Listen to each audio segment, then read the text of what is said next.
All right, let's jump right in. Have you ever wondered how the AI in a video game seems to know exactly where it's going? Or how your GPS can crunch through basically infinite routes to find the fastest one? Well, today we're going to pull back the curtain on how computers actually think their way to a solution. And our guide for this whole thing? None other than the legendary Pac-Man. So take a look at this. To you and me, it's a game, right? It's about skill, reflexes, maybe a little bit of pattern recognition. But to a computer, this is a gigantic puzzle of pure, cold logic. So the real question is, how do you even begin to write a program that can look at this board and come up with a winning plan? How do you teach a machine to solve a problem like this? Okay, so let's get into it. Before a computer can even think about finding a solution, it has to understand the problem. And it doesn't see a maze, or ghosts, or a little yellow circle. It sees the world in this super structured mathematical way. It needs a blueprint. And that blueprint has a name. It's called a search problem. You can think of it like a recipe. It takes any problem, literally any problem, and breaks it down into a few key ingredients. What are all the possibilities in this world? What are the legal moves I can make? Where do I start? And what does it mean to win? And this is probably the most important mental shift we need to make. The computer doesn't get fun or scary. It's just an agent that only understands data and rules. It takes this whole vibrant, chaotic game world and translates it into a logical model. The very first piece of that model is something called the state space. And this is, well, it's the entire universe of the problem. It's a massive collection of every single possible snapshot of the game. Every spot Pac-Man could be, combined with every possible combination of eaten and uneaten dots. It's all in there. And you know, this concept isn't just for games. It applies everywhere. For a GPS trying to get you across Romania, the state space is pretty simple. It's just all the cities on the map. Each city is one state. And the whole problem is just figuring out how to get from the starting state, Arad, to the goal state, Bucharest. So if the state space is all the places you can be, then the successor function is how you get between them. It's the rulebook. For our GPS, the successor function is just the roads that connect the cities. For Pac-Man, it's his ability to move north, south, east, or west, as long as he's not running into a wall.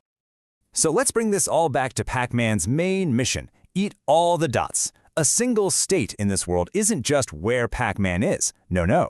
The computer also has to track the status of every single dot on the board. Is it there or is it gone? Because if even one dot gets eaten, boom, you're in a completely new state. So now we kind of get what a state is, which leads us to a pretty obvious and honestly kind of terrifying next question. Just how big is this map of all possible moves? Okay, let's think about a slightly more complicated version of the game. We've got Pac-Man's position, we've got 30 dots, 2 ghosts, and the direction they're all facing. Take a second. Just throw out a guess. How many unique game boards are possible here? Are we talking thousands? Millions? The answer is, well, it's this. An absolutely ridiculous number. You've got 120 spots for Pac-Man, times 2 to the power of 30 for all the dot combinations, times the ghost positions. I mean, the number is in the quintillions. It's so big, it's hard to even wrap your head around.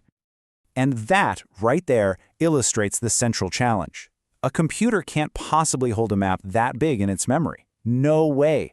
It would be like trying to print out a physical map of the entire internet. So this idea of a state space graph is useful as a concept, but in reality it's just way too big to actually build. So if it can't build the whole map, what's it supposed to do? Well, it explores. Starting from where it is right now, it starts building a tiny piece of the map as it goes, branching out to see what the future might look like.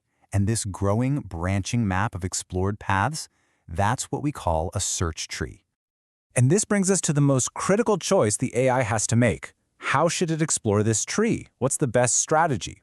We're going to look at 2 really fundamental ways to do this, 2 different philosophies of exploration that I like to call the plunger and the spreader.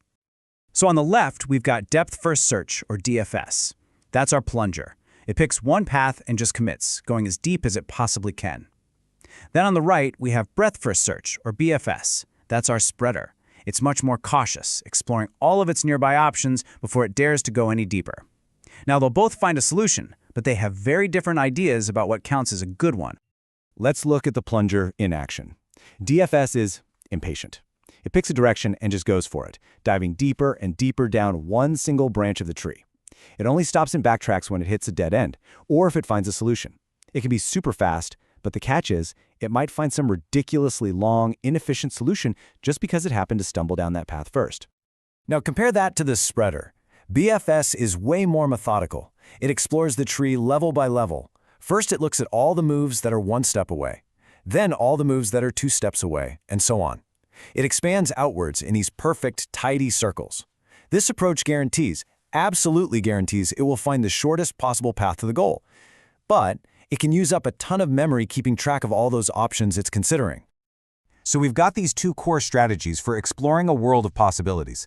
But this isn't just about Pac-Man. This exact same logic, this trade-off between going fast versus finding the absolute best solution, is at the heart of so many technologies you use every single day. So what's the big picture here? First, computers solve problems by exploring a huge space of possibilities. Second, because that space is so ridiculously big, having a smart strategy is everything. Third, different strategies have different trade-offs, like our plunger, which is fast but not always optimal, and our spreader, which is optimal but can be slow. And finally, this is the basic logic that powers your GPS, massive logistics networks, and tons of other AI systems.